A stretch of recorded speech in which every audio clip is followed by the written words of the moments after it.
আমরা রানিং যারা থাকি তারাও এখানে ডোনেট করি, আবার রানিং যখন সাবেক হয়ে যায় তারাও এখানে ডোনেট করে। এখানে কখনো ইন্টারনাল ক্লাস দেখবেন না। তো আমার এখানকার সংগঠনের স্ট্রাকচার কি, যেটার কারণে আমার এত অর্থ আসার একটা মানে লাইন তৈরি হয় না। আমার সংগঠনে দেখবেন প্রত্যেকটা মানুষ এখানে যারা থাকে তারা একটা ভ্রাতৃত্বপূর্ণ সম্পর্কের মধ্যে দিয়ে থাকে, প্রত্যেক মানুষকে ভালোবাসে।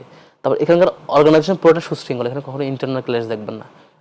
এই 77 থেকে এখন পর্যন্ত ইন্টারনাল ক্লাস হওয়ার সুযোগ নেই এখানে। এটা একেবারে সুশৃঙ্খল, পারস্পরিক সম্পর্ক এরকম। এর পাশাপাশি আমাদের নিজেদের কখনো ভুল থাকলে আমরা একে অপরকে শুধরে দেওয়ার জায়গা থাকে, মানে সংস্কারের উদ্দেশ্যে আমরা একে অপরকে শুধরে দেওয়ার চেষ্টা করি। এর বাইরে আমাদের টোটাল সিস্টেমটা নিজেদের মধ্যে অডিট সিস্টেমের আওতায় প্রতি 6 মান্থে আমাদের প্রত্যেকটা ছোট ছোট ব্রাঞ্চ, বড় বড় ব্রাঞ্চ, প্রত্যেকটা ছোট ছোট ইউনিট নিজেদের মধ্যে অডিট করি।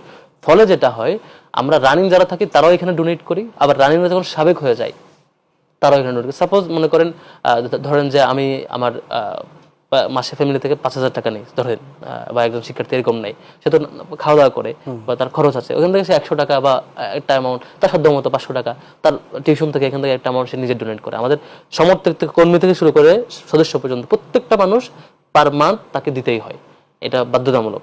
মানে একটা ফান্ড সে এখানে প্রতি মাসে দেয়, এটা একটা মিনিমাম সোর্স। সে এখানে একটা অভ্যস্ততা তৈরি। একটা মানুষ যখন সে সংগঠন করে 5-7 বছর, সে প্রতি মাসে চাকরি না করা সত্ত্বেও দিতে থাকে, তার যে দরদ তৈরি হয় এখানে, সে সাবেক হওয়ার পরও তার কর্মজীবনে পুরো জীবন সে এখানে তার ইনকামের মধ্য থেকে দেয়। আমাদের প্রাইমারি সোর্স হচ্ছে আমাদের এই সকল সাবেক এবং বর্তমান ম্যান পাওয়ারদের যার যার সক্ষমতার আলোকে দেওয়া আর্থিক সহযোগিতা। আর এর বাইরে এবার হচ্ছে আমাদের মানে যখন যে কোনো সুদি দিতে চাই, এটা আপনারা একটা প্রোগ্রাম করছেন, প্রোগ্রাম উপলক্ষে আমি হেল্প করতে চাই।